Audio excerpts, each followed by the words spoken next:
Dominus vobiscum.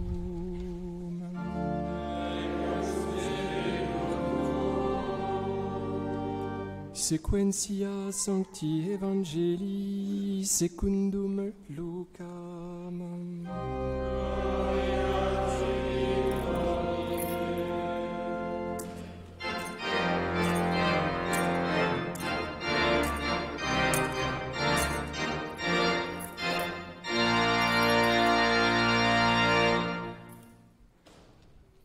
En ce temps-là, Joseph et Marie, mère de Jésus, s'émerveillaient de ce qu'on disait de lui. Siméon les bénit, et il dit à Marie sa mère, « Voici que cet enfant est là pour la chute et le relèvement de beaucoup en Israël, comme un signe de contradiction.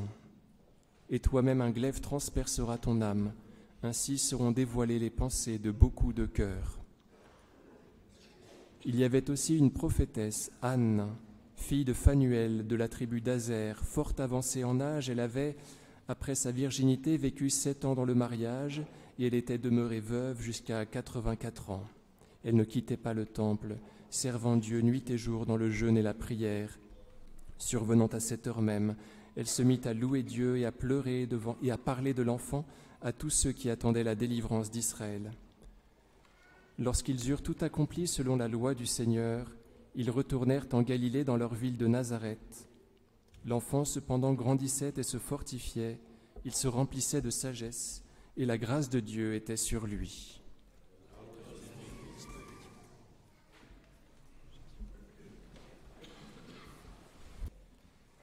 Au nom du Père et du Fils et du Saint-Esprit, ainsi soit-il. Chers amis, le Seigneur Jésus est présenté au temple.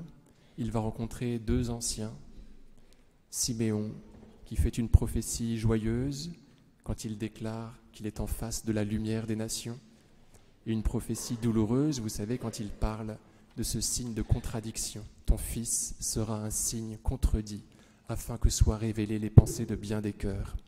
Donc nous avons Siméon qui fait cette double prophétie, et puis nous avons Anne, fille de Phanuel de la tribu d'Azer, sur laquelle je reviendrai. Parlons d'abord un instant de Siméon. La Vierge Marie n'a pas peur de mettre entre les bras de ce vieillard branlant son fils. Oui, il est branlant parce que, selon son propre aveu, il est prêt de mourir. Maintenant, ô Maître souverain, tu peux laisser ton serviteur s'en aller. N'est-ce pas du courage de la part de cette mère que de placer entre les bras de ce vieillard son fils qui vient de naître? Elle se révèle parfaitement mère, dans la mesure déjà où elle veut câliner, protéger son enfant, mais dans cette autre mesure où elle est prête à le donner, à le sacrifier. Elle est mère accomplie. Elle protège son enfant, elle le câline. Elle a les hormones pour cela, vous voyez, c'est instinctif. Et ensuite, par son effort, elle l'offre. On l'avait déjà vu mettre son fils dans la mangeoire, juste après sa naissance, pour le désigner aux hommes comme nourriture. Et les langes dans lesquels elle l'enveloppait nous faisaient penser au Saint-Suaire. La Vierge Marie est d'accord pour le sacrifice de son Fils. Elle le donne à manger, elle le donne comme pain de vie, pour que nous ayons la vie. Et en cela, elle se révèle complètement mère. Vous voyez, donc dans la mesure où d'abord elle protège, et ensuite dans la mesure où elle offre. Et c'est le deuxième mouvement qui n'est pas naturel, chère mère. Je ne vais pas vous apprendre votre métier, mais vous voyez, c'est le deuxième mouvement qui n'est pas facile. Et votre mari est là pour vous aider à faire ce deuxième mouvement de l'offrande au monde. Donc elle met entre les bras de Siméon son enfant.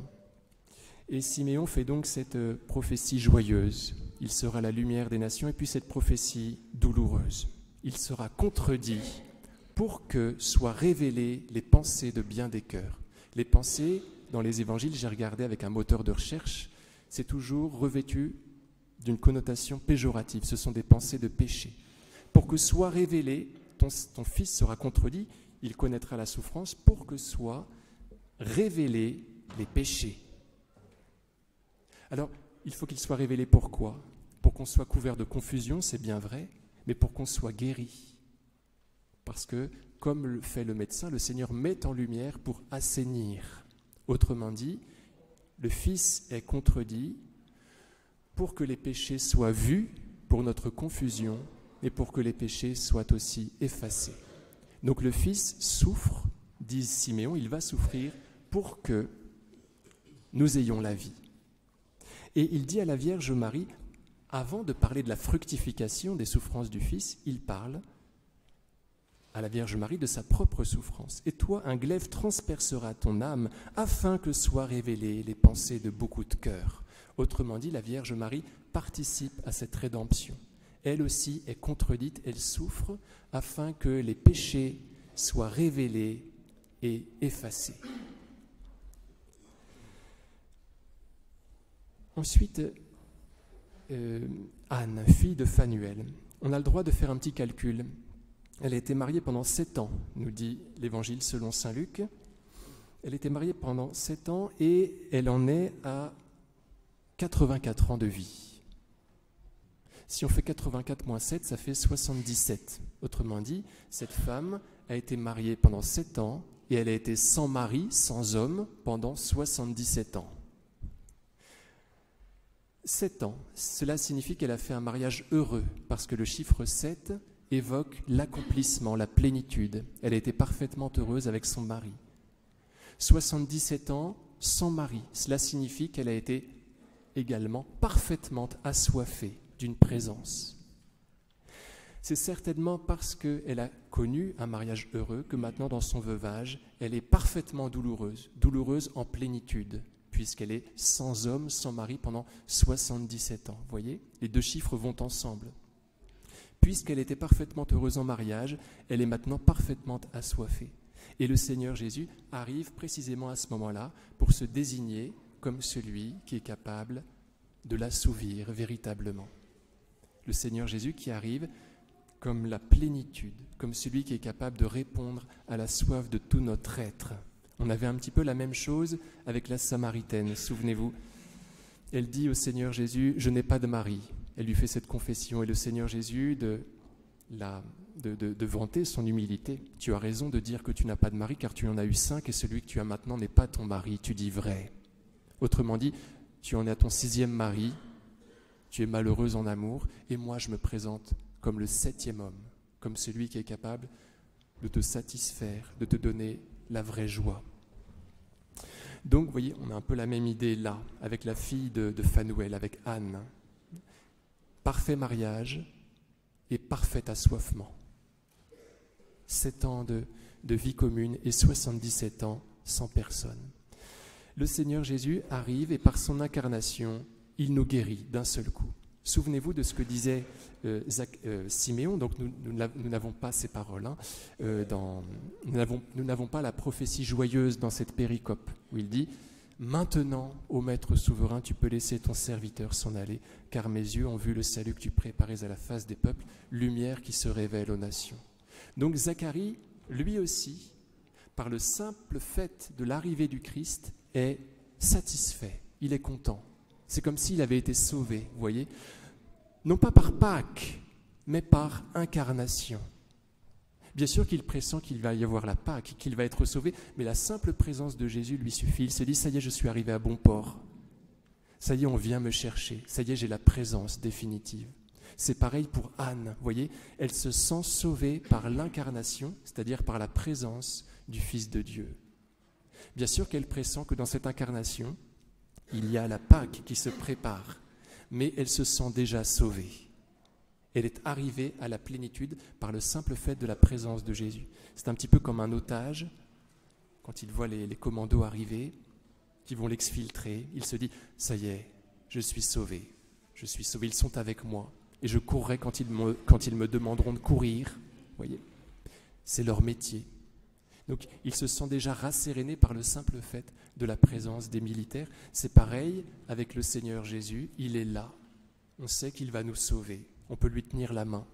On a sa présence, et cette présence est un salut. Pensez qu'il y a des gens qui vont à l'hôpital sans pouvoir tenir la main du Christ parce qu'ils ne le connaissent pas. Et c'est épouvantable.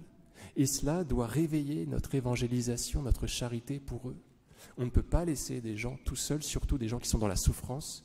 On ne peut pas les laisser tout seuls. Il faut qu'on leur offre la plénitude de Jésus. Quand on est avec lui, on est déjà sauvé.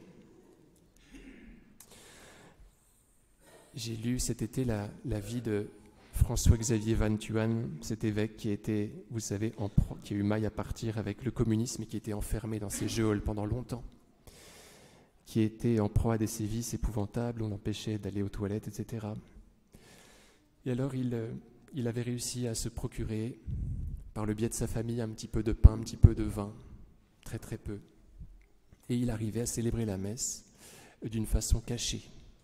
Il dormait côte à côte avec 5 autres catholiques, ils avaient 50 cm pour chacun, et ils célébraient la messe la nuit, ils se recroquevillaient, ils célébraient la messe. Alors on se demande comment ils faisaient, vous voyez, ils la célébraient par cœur avec le précieux sang et le pain consacré dans ses mains, voilà. Et avec sa main droite, il consacrait, voilà.